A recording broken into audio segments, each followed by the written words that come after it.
فجر سے پہلے کے وقت جو ہے رسول پاک صلی اللہ علیہ وسلم اپنے گھر سے ہجرت کرتے ہیں اور سیدنا علی المرتضیٰ رضی اللہ تعالیٰ عنہ کو اپنے بستر پر سلاتے ہیں، اور باقی جس طرح سے ہم نے سن رکھا ہے کہ جو امانتیں تھیں اور باقی جو ذمہ داریاں تھیں وہ ان کے سپرد کرتے ہیں، اور ایک ایسے وقت میں جبکہ دار الندوہ یعنی مکہ کی جو پارلیمنٹ تھی وہاں پر ابو جہل اور باقی جو کفار تھے ان کو پتہ تھا کہ جس طرح باقی سارے کے سارے لوگ چلے گئے ہیں تو رسول پاک بھی کسی نہ کسی طرح سے چلے جائیں گے، تو اس وجہ سے انہوں نے دار الندوہ یعنی اس وقت کی جو مکہ کی پارلیمنٹ تھی اس میں ابو جہل بھی تھے، باقی بھی بڑے بڑے سرداران قریش جمع تھے، انہوں نے فیصلہ کیا تھا کہ رسول پاک صلی اللہ علیہ وسلم کو کس طرح سے ہجرت سے روکا جائے یا کس طرح سے رسول پاک صلی اللہ علیہ وسلم کا خاتمہ کیا جائے معاذ اللہ۔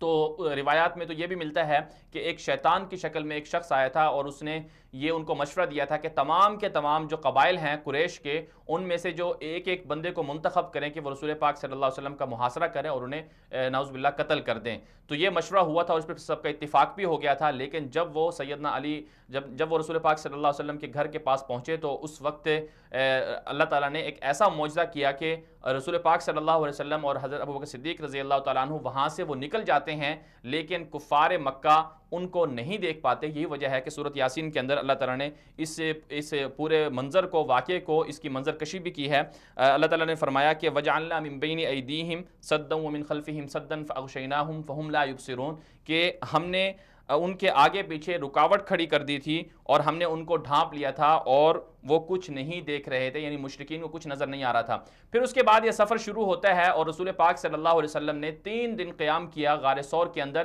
یعنی یہ جو ہجرت کا سفر تھا اس میں رسول پاک صلی اللہ علیہ وسلم نے جو ایک عادت تھی، عادت کے برعکس آپ صلی اللہ علیہ وسلم نے اس راستے کا انتخاب نہیں کیا جس راستے سے عام طور پر اس وقت لوگ جاتے تھے، قافلے گزرتے تھے، بلکہ اس کے مخالف جو راستہ تھا اس کو رسول پاک صلی اللہ علیہ وسلم نے اختیار کیا۔ یہی وجہ ہے کہ آپ صلی اللہ علیہ وسلم نے چونکہ مکہ سے مدینہ شمال کی طرف ہے تو رسول پاک صلی اللہ علیہ وسلم نے شمال کی جانب سفر نہیں کیا بلکہ جنوب یعنی یمن والی سائٹ پر سفر کیا، جہاں سے مکہ سے یعنی بیت اللہ شریف سے جو غار ثور کا فاصلہ ہے تقریباً 8 سے 12 کلومیٹر کا فاصلہ ہے، تو آپ صلی اللہ علیہ وسلم غار ثور جاتے ہیں، 3 دن وہاں پر قیام کرتے ہیں، اور پھر وہاں پر جب قیام ہوتا ہے تو یہ 3 دن قیام اس میں بھی اگر کوئی حکمت اگر تلاش کی جائے تو وہ یہ نظر آتی ہے چونکہ عام طور پر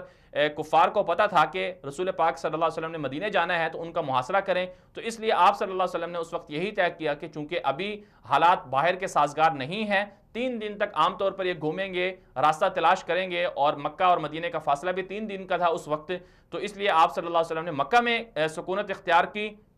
اور پھر 3 دن جو ہے وہ غار میں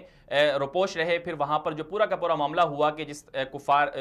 جو قریش مکہ تھے تلاش کرتے ہوئے انہوں نے اعلان کیا ہوا تھا کہ 100 اونٹ جو ہیں اس کو انعام دیے جائیں گے جو رسول پاک صلی اللہ علیہ وسلم کو تلاش کرے گا، اور جو کفار مکہ تھے وہ غار ثور کے دہانے پر پہنچ گئے اور غار ثور میں قریب تھا کہ وہ رسول پاک صلی اللہ علیہ وسلم کو دیکھ لیتے۔ یہی وجہ ہے کہ سیدنا ابوبکر صدیق رضی اللہ تعالیٰ عنہ کا واقعہ آتا ہے کہ ان کو پتہ تھا کہ لوگ وہاں پر کھڑے ہوئے ہیں، لوگ آئے ہوئے ہیں، تلاش کر رہے ہیں، تو اس وقت وہ گھبرا رہے تھے، تو انہوں نے رسول پاک صلی اللہ علیہ وسلم سے ذکر بھی کیا، یہ بخاری کے اندر بھی موجود ہے، تو آپ صلی اللہ علیہ وسلم نے ان کو کہا کہ جب اللہ تعالیٰ ہمارے ساتھ ہیں تو آپ کو پریشان ہونے کی ضرورت نہیں ہے۔ یہی وجہ ہے قرآن پاک کی آیت بھی سورۃ توبہ کی آیت نمبر 40 بھی اسی واقعے کے بارے میں نازل ہوئی، لا تحزن ان اللہ معنا، کہ اللہ تعالیٰ ہمارے ساتھ ہیں، آپ پریشان مت ہوئیے۔ تو یہ واقعہ غار ثور کا ہے۔ پھر یہاں پر رسول پاک صلی اللہ علیہ وسلم نے اور سیدنا ابوبکر صدیق رضی اللہ تعالیٰ عنہ نے اس سے پہلے یہ معاملہ طے کر رکھا تھا کہ ایک شخص تھا عبداللہ اریقط اس کا نام بتایا جاتا ہے، ان سے معاملات طے تھے، وہ راستہ بتانے والے تھے اور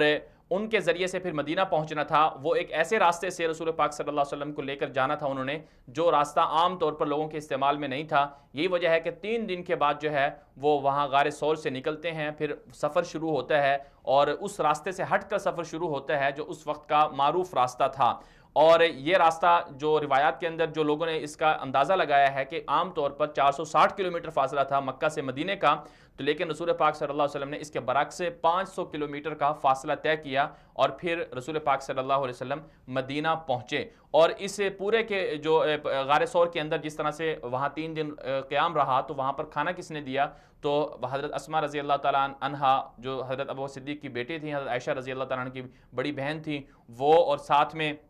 حضرت ابوبکر صدیق رضی اللہ تعالیٰ عنہ کے بیٹے عبداللہ وہ وہاں پر آتے تھے، اور عامر بن فہیرہ نام جن کا ہے وہ سیدنا ابوبکر صدیق رضی اللہ تعالیٰ عنہ کے غلام تھے، وہ بھی بکریاں چراتے تھے اور رسول پاک صلی اللہ علیہ وسلم کو شام کے وقت وہ غار ثور میں دودھ دیتے تھے۔ تو یہ سفر جب شروع ہوا تو تقریباً